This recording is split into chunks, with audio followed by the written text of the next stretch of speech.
안녕하세요. 오렌지입니다. 70년대의 성장기를 보낸 대부분 딸들이 그랬듯이 그녀가 가야 할 곳은 동네 주변에 즐비하던 공장뿐이었다. 소설 속에 나오는 한 글귀인데요. 이 글이 글 전체를 대변하는 듯 합니다. 카레라이스를 잘 만들어주던 누나. 생계 유지가 아닌 본인의 편안과 아들의 풍족한 뒷바라지를 위해 돈을 받고 딸을 일본으로 팔아버린 아버지. 아마도 그 시대를 지나온 분이라면 공감할 만한 내용이라고 생각을 합니다. 안타까운 사연이지만 끝까지 함께 들어주세요. 카레라이스 안덕훈.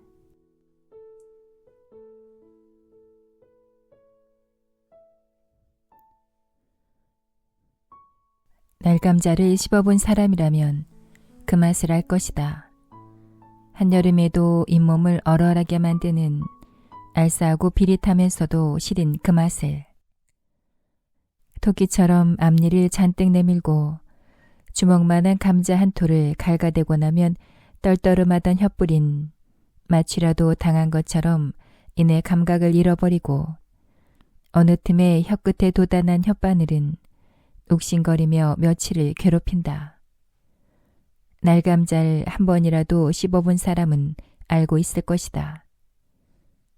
그 맛을 잊고 10년, 20년이 지난 후에라도 마치 오래된 사진첩 속에서 어릴 적 죽어버린 강아지를 만난 것처럼 낯설진 않아도 잠깐 가슴 한켠을 슴뻑 베어낸 것 같은 차갑고 알싸한 느낌을. 누이는 나에게 날감자와 같은 사람이었다. 나를 꼭 껴안아 줄 때마다 가슴께에서 맡아지던 비릿한 살냄새, 그리고 그녀의 가야금. 그녀가 가야금을 꺼내 줄을 고르기 시작하면 나는 그녀보다 먼저 둥기덩 입으로 진양조의 첫머리를 소리내었고 그녀의 가야금 연주가 중중머리를 지나 자진머리에 접어들 때면 나도 모르게 그녀의 가야금 옆에 나란히 누워 잠이 들곤 했다. 그리곤 어느 틈에 입안 가득 싸르르하게 고이던 거위침. 30대 후반의 노총각이 되도록 누이의 여물지 않은 가슴 냄새와 그녀가 연주하던 가야금 소리는 불쑥불쑥 튀어나와 씁쓸한 날감자처럼 나를 자극하곤 한다. 나는 지금 형이 운전하는 승용차의 조수석에 앉아 오른편 창밖을 바라보고 있다. 밖에 볼만한 풍경은 아무것도 없다. 2개 차선을 차지하고 삐딱하게 서 있는 좌석버스 한 대와 그 버스를 놓치지 않으려고 아이를 업은 채 차도로 뛰어든 여자가 스쳐 지나간다. 내가 창밖을 보는 이유는 되도록 형이 말을 걸어오지 못하도록 하기 위한 것일 뿐 창밖에 볼만한 풍경은 아무것도 없다. 나의 누이. 그녀에게 가야금이 없었다면 아마도 40대 중반, 지금 그녀의 모습은 많이 달라져 있을 것이다. 가야금과 그녀의 만남을 거창하게 숙명적이었다거나 아니면 그녀의 운명을 결정지은 하나의 중대한 사건이었다고까지 말할 순 없겠지만 적어도 그녀가 처음부터 가야금을 잡지 않았더라면 지금처럼 스스로 고립된 길을 선택하지는 않았을 것이 분명하다. 그러고 보니 숙명이라는 말도 가히 틀린 말은 아닐지 싶다. 모든 숙명적 사건이 그러하듯 그녀의 숙명 또한 그녀 스스로 선택할 수 있었던 것은 아니었다. 그녀가 가야금과 인연을 맺게 된 것은 순전히 어려운 가정 형편 때문이었다. 초등학교를 한 해 일찍 들어간 그녀는 연년생으로 1살 더 먹은 우리 집 장남, 즉 나의 형과 같은 해 중학교를 졸업하게 되었다. 70년대의 성장기를 보낸 서울 변두리 빈민가 딸들이 대부분 그랬듯이 그녀가 가야 할 곳은 동네 주변에 즐비하던 공장뿐이었다. 고교 평준화 직전이던 당시 누이는 형보다 공부를 잘했었다. 간신히 똥통을 면한 수준으로 고등학교에 진학한 형에 비해 그녀는 담임선생이 당시 명문이라고 하는 경기여고를 추천했을 정도였지만 아버지에게 이미 그런 건 고려의 대상이 되지 못했다. 그나마 아버지는 딸에 대한 배려로 하루 종일 실밥을 뜯어야 하는 제품 공장이나 같은 또래 사내 아이들도 힘들어하는 편집기를 다루는 요코 공장 대신 동네 쌀집 주인을 통해 전자부품 조립 공장에 선을 대놓고 있었다. 이것 또한 운명이라고 해야 할까. 그녀가 고등학교 진학을 포기하고 있을 즈음 어머니는 우연히 신문 광고에 실린 국비학생 모집 공고를 보게 된다. 공납금은 물론 교과서와 교복까지 국가에서 제공하는 국악을 가르치는 학교였다. 몰래 시험을 치른 그녀는 당연히 합격 통지서를 들고 왔고 이로 인해 어머니는 아버지를 상대로 생애 처음 목숨을 건 싸움을 각오해야만 했다. 부모님은 여간에 선 아들 앞에서 험한 꼴을 보이지 않는 분들이었기 때문에 형과 내가 없는 사이에 싸움은 이미 끝나 있었다. 구체적인 정황은 알 길 없으나 그날 부러진 어머니의 왼쪽 대퇴부 관절이 지금도 제대로 접혀지지 않는 걸로 보아 그날의 일이 사소한 부부싸움의 수준이 아니었다는 것을 짐작할 뿐이다. 그녀가 학교에 입학한 후에도 편안하게 학업에만 열중할 수 없었던 것은 당연했다. 아버진 누이가 가기로 했었던 전자부품 공장에 대한 미련을 두고두고 버리지 못하고 있었다. 그 자리를 얻어내기 위해 쌀집 주인을 통해 들였던 돈도 당시 형편으로선 만만찮은 금액이었던 데다 누이의 예상치 않은 진학 덕분에 어부지리로 그 자리를 차지한 뒷집 칼갈이 권신의 딸은 이미 첫 월급으로 식구들의 내복을 한 벌씩 해입혔고 그 귀한 테레비까지 월부로 들여놓기로 했다니 술만 취하면 권신의 딸에게 인사치레로 선물 받은 내복을 들춰 보이며 온 식구들을 불안에 떨게 만들곤 했던 아버지 입장도 이해할 수 있는 일이었다. 게다가 누이가 학교에 입학한 지 두어 달 만에 다시 아버지 화를 돋우는 일이 생겼으니 바로 가야금과 관련된 사건이었다. 누이가 그 많은 악기 중에서 하필 가야금을 전공으로 선택한 건 나름대로 그녀의 마지막 자존심 때문이었을 것이다.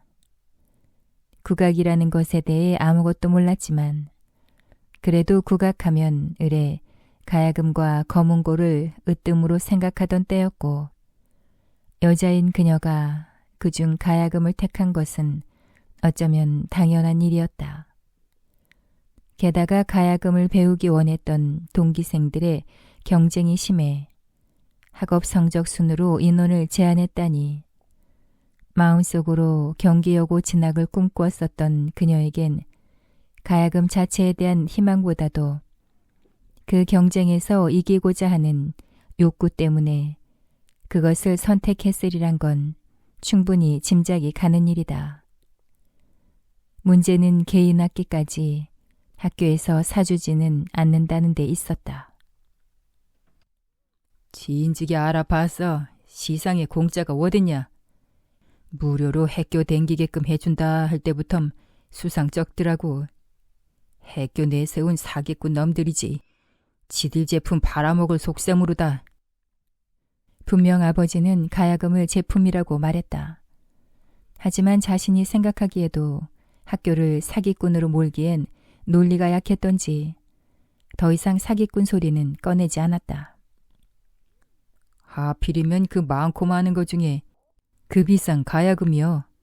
피리 같은 거 얼마나 좋아. 허더못해 깽깽인 그 방값도 안 온대는디. 지집년이 고집은 지 애미 닮먹여지고 공부하는 지 오래빈 넘들 다 얻는 과외 선생도 한번 못 붙였는디. 지년이 언감생심. 그만하세요. 에이 씨팔. 경고 사격과도 같았던 형의 한마디. 그리고 미처 입을 다물지도 못한 채로 굳어져 버린 아버지의 얼굴. 마치 오래된 영화의 포스터처럼 그 장면은 순식간에 나의 머릿속에 각인되어졌다. 나의 기억이 틀림없다면 그때 트랜지스터에서는 나훈아의 고향역이 흐르고 있었고 내가 아는 아버지라면 분명 고무줄로 칭칭 동여맨 트랜지스터와 배터리를 형의 면상에 냅다 집어 던졌어야 했다. 하지만 나훈아의 노래가 다 끝나도록 아버진 굳어진 채 꼼짝도 하지 않았다. 문을 박차고 나가는 형의 벌겋게 달아오른 얼굴. 형이 그렇게 멋있어 보인 적은 그날 이후 한 번도 없었다. 한 방의 경고사격 같았던 형의 욕 한마디로 누이의 자퇴까지 고려되었던 사태는 순식간에 해결되었다. 그때 일이 나에게 얼마나 인상적이었던지 나는 가끔 어머니에게 반항하며 형의 흉내를 내곤 했다. 물론 나의 바람과는 달리 되돌아온 것은 눈물을 쏙 빼놓는 어머니의 회초리였지만 형은 정면을 주시한 채 운전에만 몰두하고 있다. 햇볕이 눈에 부셨던지 쓰고 있던 안경을 벗고 선글라스로 바꿔 썼을 뿐 다행히 나에게 아무런 말도 걸지 않았다. 창밖엔 여전히 볼만한 풍경이라곤 아무것도 없다. 끼어들기가 능숙하지 못한 여자 운전자를 향해 상스러운 욕을 하는 맞은편 택시기사 입모양이 보일 뿐. 가야금과 함께한 여고 시절은 아마도 누이 인생에 있어서 가장 화려한 시절이었을 것이다. 그녀가 삿포로로 떠나기 전까지 덩달아 나의 인생도 화려해져 있었다. 도시 변두리 빈민촌에서 또래 아이들이 직접 볼 수 있는 악기래야 학교에 있는 풍금 말고는 기껏해야 강냉이 장수가 들고 다니는 북과 꽹가리가 전부 아니었을까. 그런데 사진에서나 볼 수 있었던 가야금을 직접 보고 그 소리를 들을 수 있다니. 그만한 조건이면 내가 동네 골목대장을 하는데 이견을 달 아이는 없었다. 누이가 가야금 연습을 하는 날이면 내 신발 주머니는 딱지와 구슬로 가득 찼고 평소 별로 친하지 않았던 아이들까지 우리 집 대문 앞에서 나와 눈을 맞추기 위해 애를 쓰곤 했다. 그녀가 오로지 가야금에 몰두할 수 있었던 것은 타고난 그녀의 천성이기도 했던 고집 때문이었다. 그녀의 가야금 소리는 음료를 즐기는 것이라기보다 일종의 한풀이처럼 가슴 저리게 하는 데가 있었다. 아마 그녀 자신도 가야금을 타며 그리 흥겨워하지는 않았던 것 같다. 나는 단 한 번도 그녀가 가야금 병창을 하는 것을 본 일이 없다. 본디 흥겨운 자리에선 가야금 병창이 분위기를 도두게 마련이지만 생각해보면 한풀이처럼 가야금을 탔던 그녀에겐 병창은 애초부터 어울리지 않는 분야였을 것이다. 오로지 산조, 그것도 김죽파 산조만을 연주했던 그녀의 가야금 소리를 진정으로 이해하는 사람은 적어도 그 동네에서 나 말곤 아무도 없었다. 많은 사람들이 호기심 차원에서 그녀의 가야금을 청하곤 했지만 40-50분은 좋게 걸리는 그녀의 가야금 산조를 끝까지 감상하는 사람은 거의 없었다. 그나마 소리를 좀 아는 사람은 굿거리를, 신기에 가까운 손동작을 보고 싶어하는 사람은 휘몰이를 좋아했을 뿐 느리지만 깊은 농연이 가슴을 아리는 진양조나 휘몰이에서 조여진 가슴을 썰애질하듯 흩어내리는 단몰이까지의 전곡을 가슴 졸이며 감상할 줄 아는 사람은 보지 못했다. 나도 처음부터 그 맛을 알았으랴. 중중몰이가 다 끝나기도 전에 가야금 옆에서 잠든 것이 한두 번이 아니었으니 그러나 신기하게도 어느 날 아침잠을 깨고 보니 마치 신들린 사람처럼 나의 입은 저절로 가야금 소리를 그대로 흉내내고 있었다. 그날 이후 누이가 가야금 줄을 고르면 나는 마주 앉아 같은 음을 입으로 연주했다. 누이가 틀리고 지나간 부분을 내가 지적해내기도 하였으니 나도 입소리 가야금 연주자로서 어느 정도 수준에 올라 있었던 것이다. 특히 농연이 깊은 진양조를 흉내낼 때가 제일 좋았다.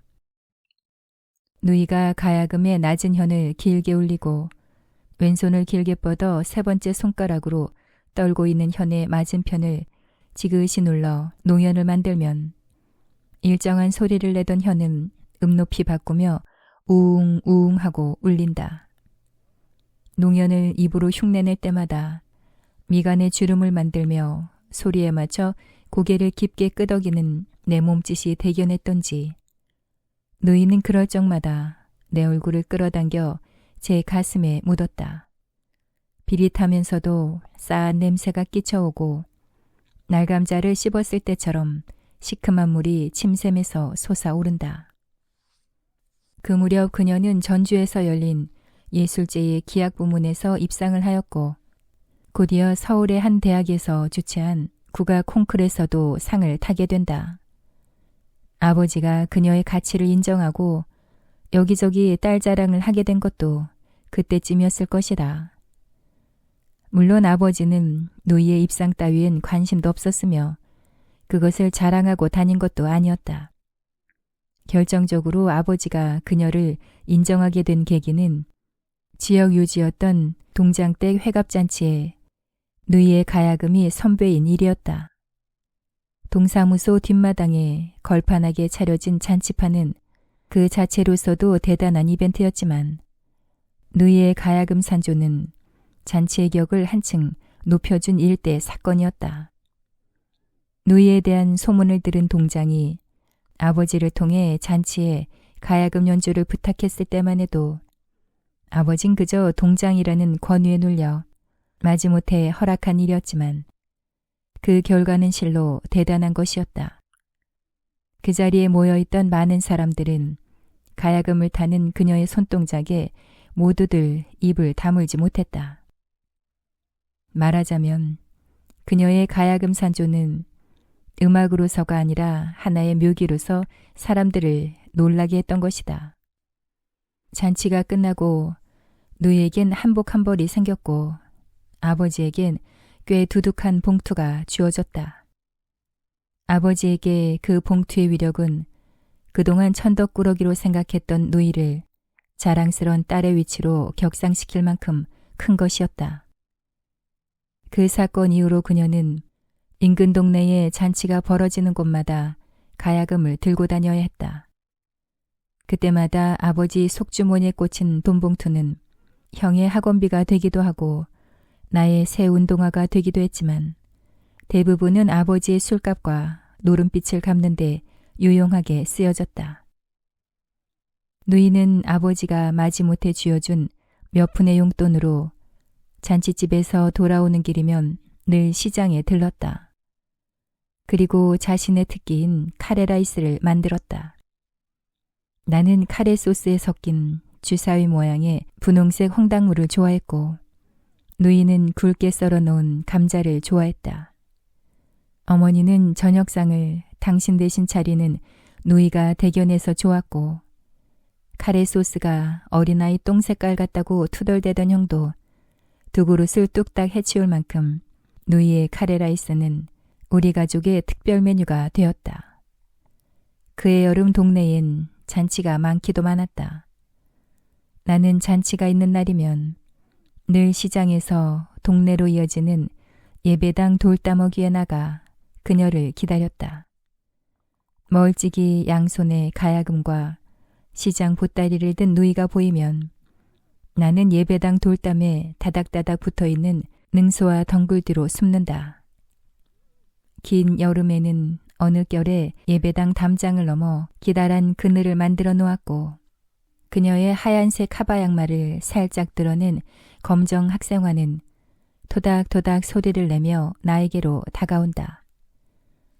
돌담의 이쪽 끝에서부터 반대편까지 하나가득 덩굴을 따라 지천으로 핀 능소와 그 빛깔이 너무 고와 잠시 눈이라도 감으면 까무러질 것만 같았던 깔때기 모양의 연분홍 꽃잎.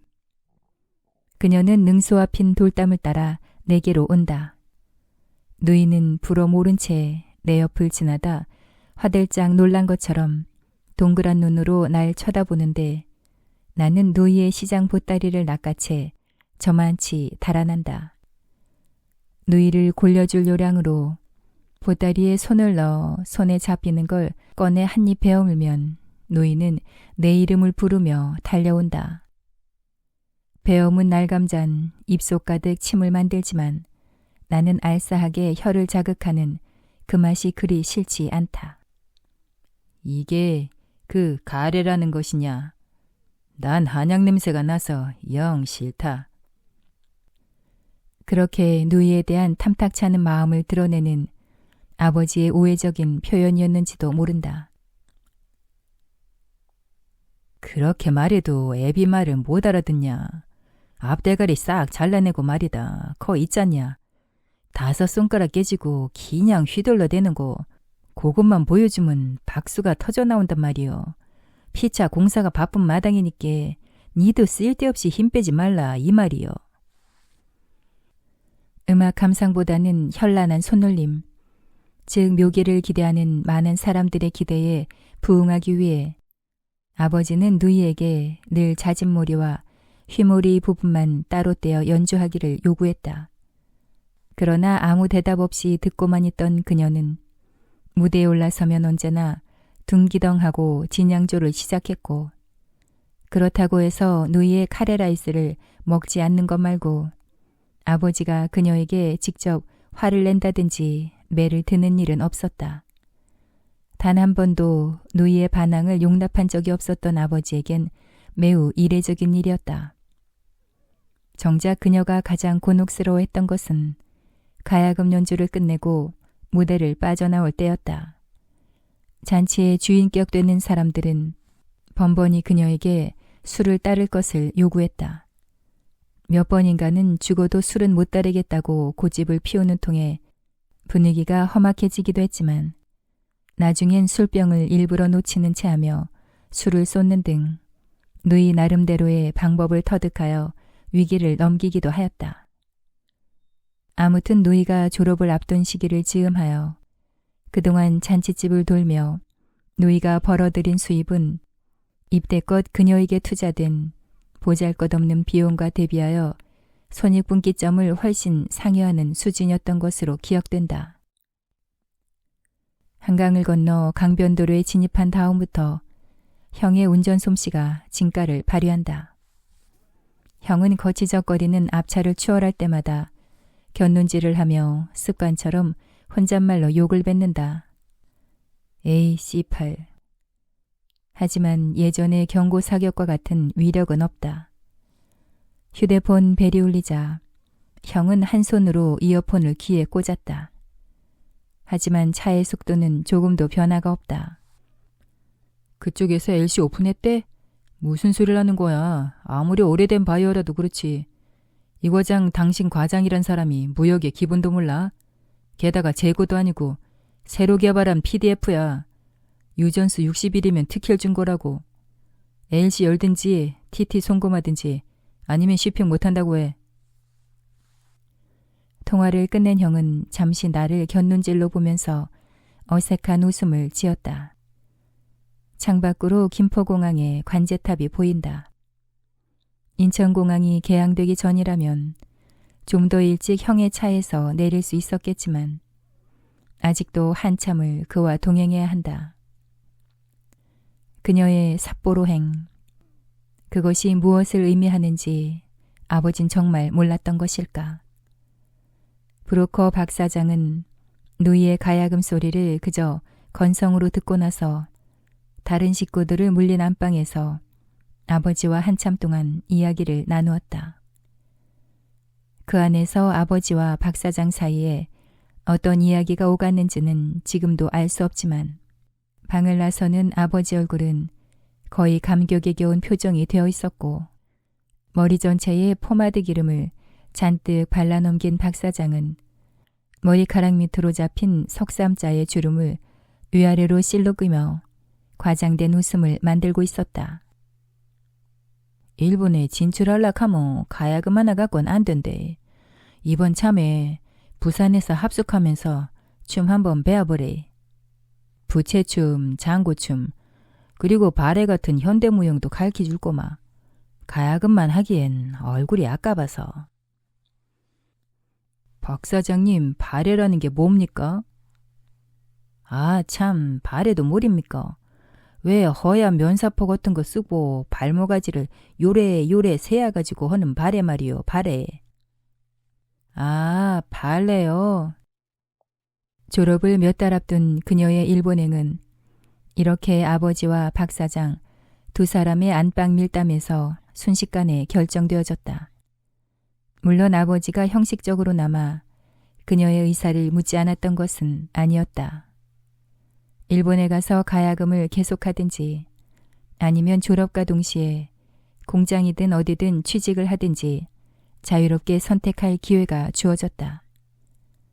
단 누이가 일본행을 선택하는 것은 개인적으로는 좋아하는 가야금을 계속할 수 있는 호기일 뿐 아니라 잘하면 그곳에서 대학 공부까지 할 수 있는 기회이고 가정적으로는 기울어진 가세를 일으키는 일이며 또한 국가적으로는 우리나라 문화를 외국에 알리고 수출하는 매우 뜻깊은 일이므로 가족을 포함한 모든 사람들의 축복을 받겠지만 그 반대의 경우는 자기 자신만을 생각하는 이기주의자의 행동이라고 볼 수밖에 없으므로 더 이상의 부모의 도움은 기대할 수 없을 것이라는 장황한 부연 설명이 뒤따랐다. 그녀가 부산으로 떠나기 전날의 기억은 생감자의 맛처럼 아직도 생생하게 나의 가슴을 후벼대곤 한다. 누이는 가야금을 꺼냈다. 그리고 연거푸 3번 산조를 탔다. 나는 가야금 옆에 나란히 누워 그 소리를 들었다. 하지만 난 입소리로 가야금 연주를 따라하지는 않았다. 그녀의 가야금은 그날따라 농현이 많이 섞였다. 농현을 쓰지 말아야 할 부분에서도 낮은 음을 탈 때마다 누이는 자꾸만 농현을 넣었다. 울렁거리는 농현을 따라 나의 숨소리도 울컥거리며 치받쳐 올랐다. 내가 틀린 부분을 지적하길 기다렸던 것일까? 무리하게 농현을 넣으니 아니나 다를까 줄을 받치고 있던 안쪽이 튕겨져 나갔다. 가야금 소리는 거기서 멈추고 나는 몸을 돌려 가슴을 방바닥에 대고 베개 속으로 얼굴을 묻었다. 꿀꺽 삼킨 침 사이로 뜬금없이 생감자 냄새가 알싸하게 퍼지는가 싶더니 엎드려 있는 나의 등 뒤로 누이의 젖가슴이 와 닿았다. 비릿하면서도 싸한 그녀의 살냄새. 그날 저녁 카레라이스는 좀 질었지만 그것을 타박하는 사람은 아무도 없었다. 아버지도 묵묵히 카레라이스를 먹었다. 합숙훈련차 부산으로 갔던 누이가 일본으로 떠나기 전 집에 들른 것은 예정보다 며칠 앞서서였다. 겨울비가 추적거리는 골목을 우산도 없이 걸어 돌아온 누이는 어딘지 예전과는 다른 모습이었다. 게다가 곱상하던 단발머리는 어디로 가고 파마 머리는 가발을 거꾸로 쓴 것처럼 어색했다. 입고 있는 옷이나 신발도 부산에서 서울로 길을 나선 사람이라곤 보기 어려웠다. 마침 집에 있던 아버지가 춤 공부는 잘 되느냐, 박 사장은 잘 계시냐, 일본 가는 날은 언제냐 하고 물어도 넋나간 사람처럼 건성거리며 대답할 뿐이었다. 그때 하필이면 왜 카레라이스를 해달라고 졸랐을까? 나로서는 뭔가 달라져 버린 누이에게서 예전의 모습을 찾아보고 싶었던 것 같다. 카레라이스라는 말에 누이도 그제야 제 할 일을 찾은 듯이 부엌으로 들어가 분주히 움직이기 시작했다. 이 개 같은 년 어디 숨겼노? 박 사장이 들이닥친 건 석유 골로 위에 올려놓은 카레 소스가 고소한 냄새를 막 피어 올리기 시작한 순간이었다. 구두를 신은 채로 마루에 올라선 그는 방문을 열고 나오는 아버지의 면상을 금방이라도 후려칠 듯 커다란 손바닥을 오르락내리락 움직여댔다. 애비하고 딸년이 작당해가 내한테 사기를 쳐? 포마드 기름을 바르지 않은 그의 머리카락은 밤송이처럼 돋아나 있었고 커다란 덩치를 움직일 적마다 그의 구두 밑에 깔린 낡은 마룻바닥은 삐걱거리며 힘겨운 소리를 냈다. 사태를 알아차린 아버지는 두 눈을 부릅뜨며 누이가 숨죽이고 있는 부엌문을 거칠게 열었다. 왜 하필 그녀는 박 사장이 쫓아올 것을 뻔히 알면서 집으로 왔을까? 마침 어머니도 형도 없던 집안에서 그녀가 믿을 수 있는 건 오직 나뿐이었지만 아직 어렸던 나에겐 박 사장과 아버지를 제지할 만한 힘이 없었다. 그렇다고 내가 무력하게 그녀가 끌려가는 것을 구경만 하고 있었던 건 아니었다. 에이 씨팔. 나는 예전 형의 경고사격 같았던 소리를 흉내내며 누이의 멱살을 움켜쥔 박 사장의 팔뚝을 물어 뜯었다. 박 사장의 팔뚝엔 움푹 패인 이빨 자국이, 나의 뺨엔 널쩍한 손바닥 자국이 남았다. 그것뿐이었다. 내가 그녀를 위해 할 수 있는 일은 더 이상 없었다. 아버지가 고개를 숙이고 있는 누이의 등짝을 거세게 밀어 차에 태우고 누이를 태운 포니 승용차는 허연 연기를 뿜으며 골목을 빠져나갔다. 어느 틈에 그랬는지 부엌 바닥은 온통 카레 소스로 흥건해 있고 냄비 바닥엔 새까맣게 눌어붙은 카레 소스가 매캐한 냄새를 피우고 있었다. 그날 저녁 나는 누룽지가 되어버린 카레 소스를 박박 긁어 먹었다. 아무도 그런 날 말리지 않았다. 밤새도록 제법 굵은 겨울비가 내렸다. 형은 나를 공항에 내려주곤 바이어와의 약속을 핑계로 곧바로 돌아갔다. 볼만한 풍경도 없이 줄곧 창 쪽으로 돌렸던 고개가 뻣뻣하게 당겨왔다. 탑승 시간은 아직 한참 남아있지만 나로서는 오히려 혼자 그 시간을 기다리는 것이 잘된 일이다 싶었다. 내 말대로 가짜 진단서라도 하나 만들었어야 하는 거 아니냐? 따지고 보면 전혀 근거 없는 것도 아니잖아. 차에서 내리기 직전 형은 기어코 나에게 말을 붙였다. 나는 아무 대꾸도 하지 않았다. 아무래도 돈 필요할 것 같아서 애나 좀 바꿨다. 형은 제법 두둑해 보이는 봉투를 내 무릎에 올려놓았다. 나는 대답 대신 봉투를 시트에 다시 내려놓고 차에서 내렸다. 입국장에는 한 무리 사람들이 몰려서 있었다. 어린아이부터 머리가 희끗한 노인까지 뒤섞여 입국자 통로를 가리키며 말을 주고받는 것으로 보아 오랜만에 외국에서 돌아오는 가족 누군가를 마중 나온 모양이었다. 문득 누이 생각에 고개를 돌렸다. 일본으로 떠난 그녀는 몇 해가 지나도록 안부 편지 한 장 붙이지 않았다. 다만 매달 송금되어지는 전신환으로 그녀의 소식을 짐작할 수 있을 뿐이었다. 그동안 형은 아버지가 박 사장에게 받은 돈으로 대학에 입학할 수 있었고 매달 붙여오는 누이의 전신환은 아버지가 아무런 직업 없이도 나름대로의 품위를 유지하는 데 적잖게 기여했다. 그녀가 다시 서울로 돌아온 것은 10여 년 만이었다. 그녀는 귀국을 하면서 가족들에게 미리 연락도 하지 않았다. 귀국 후 한 달여 만에 그녀는 어머니를 새로 얻은 아파트로 불렀고 다시 일주일 만에 군입대를 앞둔 나를 불렀다. 물론 아버지와 형에게는 그러한 일들을 비밀로 하는 조건이 붙었다. 그녀에겐 같이 온 남자가 있었다. 미나미 상이라는 나이가 조금 많은 일본인 사업가라고 했다.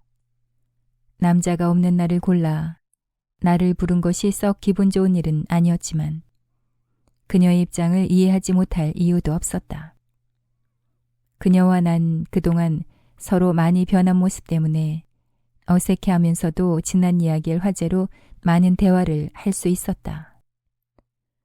다만 미나미상에 대한 자세한 이야기나 아버지와 형에 대한 화제는 조심스레 피할 수밖에 없었다.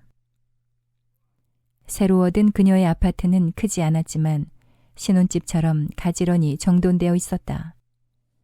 벗겨도 계속 똑같은 모양이 나오는 일본식 목각 인형이 식탁 위에 놓여져 눈길을 끌었고 우리는 그것을 화제로 또 한참을 이야기했다.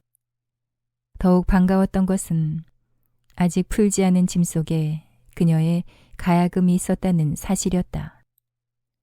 나는 누이에게 가야금 산조를 청했지만 누이는 나의 청을 들어줄 수 없었다.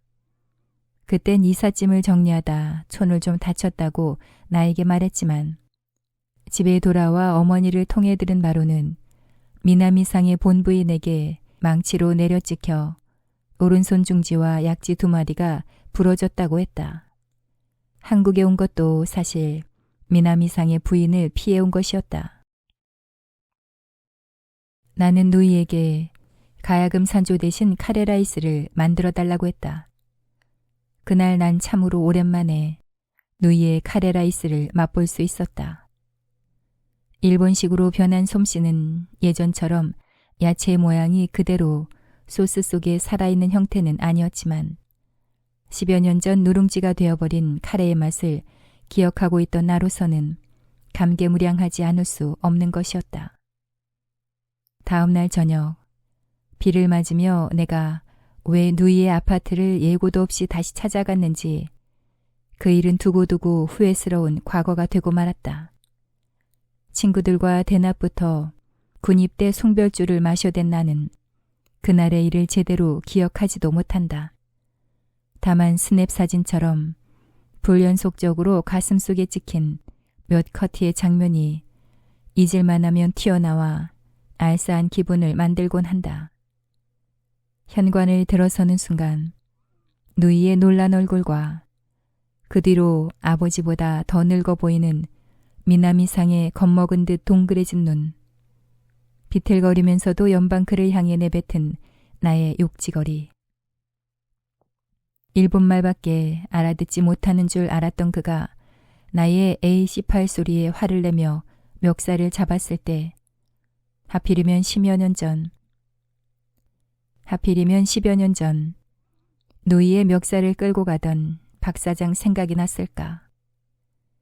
거실 바닥에 나뒹굴어진 미나미의 목덜미를 타고 앉아 팔목으로 누르고 손에 잡힌 부엌칼로 그의 손가락을 내려 찌그려는 나. 그리고 치켜든 내 팔에 필사적으로 매달리던 누이. 그녀가 그때 눈물을 흘렸던가는 기억나지 않는다. 그녀가 왜 미나미를 향해 시퍼런 칼날을 움켜쥐었는지도 기억나지 않는다. 이러지 마. 네가 왜? 칼날을 움켜쥔 그녀의 손가락 사이로 피가 뚝뚝 떨어졌지만 그녀는 외면하려고 하는 나의 눈을 맞추며 분명 그렇게 말했다. 누이의 말에 잔뜩 힘을 주었던 나의 팔은 스르르 기운이 빠지고 그 순간 뜬금없이 능소화가 지천으로 피었던 예전의 예배당 돌담이 생각났다. 나의 기억은 어느 틈에 굵어진 비를 맞으며 질비한 술집 주변을 배회하는 장면으로 이어진다. 누이가 넣어둔 것인지 바지 주머니 속에 꽤 많은 지폐가 만져졌다. 그 돈을 가지고 내가 할 수 있는 일은 아무것도 없었다. 눈에 띄는 술집을 들어가 여자를 샀다. 독한 술을 시켜 그 여자와 주거니 받거니 목젖이 잠기도록 마셔댔지만 더 이상 취하지 않았다.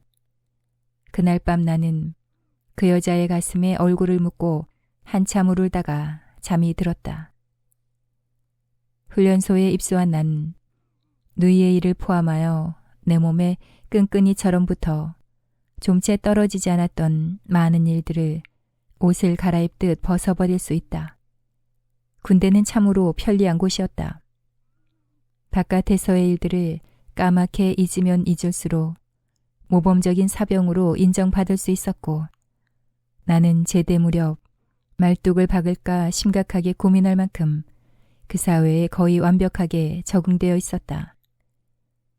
내가 제대하기 얼마 전 누이는 다시 삿포로로 돌아가 있었고, 미나미상이 본부인과 정식 이혼을 하기로 했다는 이야기를 어머니를 통해 들을 수 있었다. 다시 일본으로 돌아간 누이는 기껏해야 1년에 한두 번 어머니에게 의례적인 소식을 전했을 뿐 특별히 관심을 끌 만한 별다른 화제를 만들지는 못했다.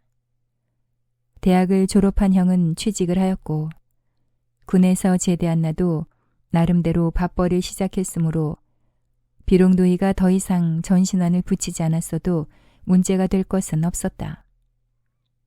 다만 예전 같으면 그것이 돈딱지가 됐건 탈없이 살아있다는 증표가 됐건 온 가족이 어떠한 형태로든 그녀의 소식을 기다렸을 테지만 이젠 아무도 그녀를 기다리는 사람이 없다는 사실이 달라졌을 뿐이었다.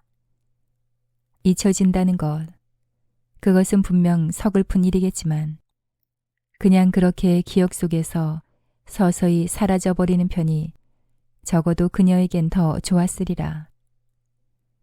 나는 지금 누이가 있는 일본으로 가기 위해 나리타행 비행기를 기다리고 있다.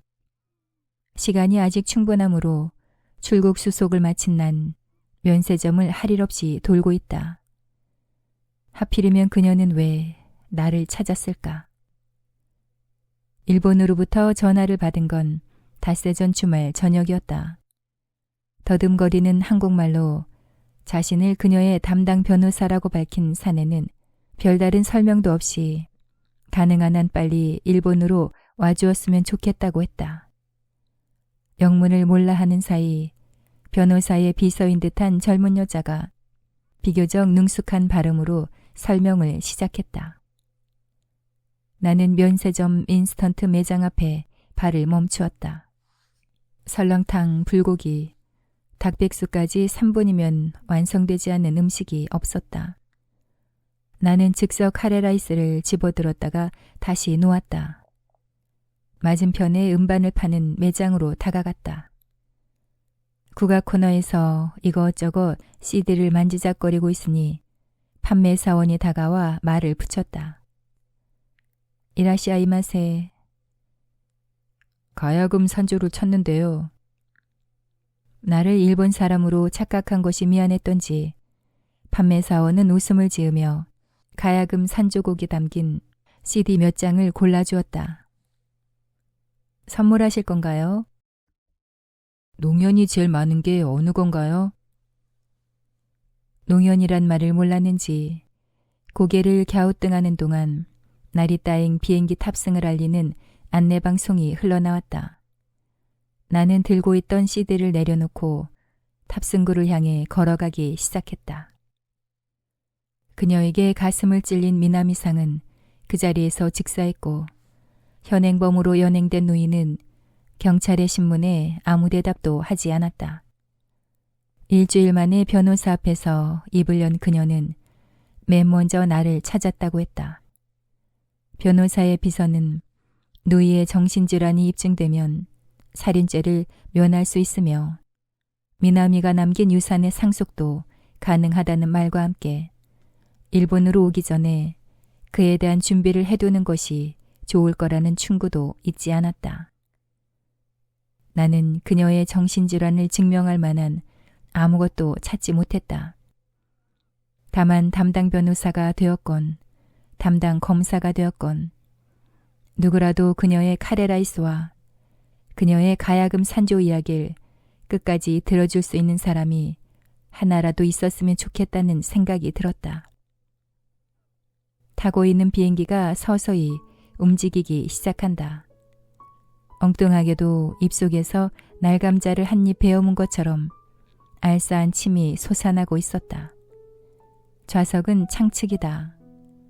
창밖에 볼만한 풍경은 아무것도 없다. 여러분의 구독과 좋아요는 영상 제작에 큰 힘이 됩니다.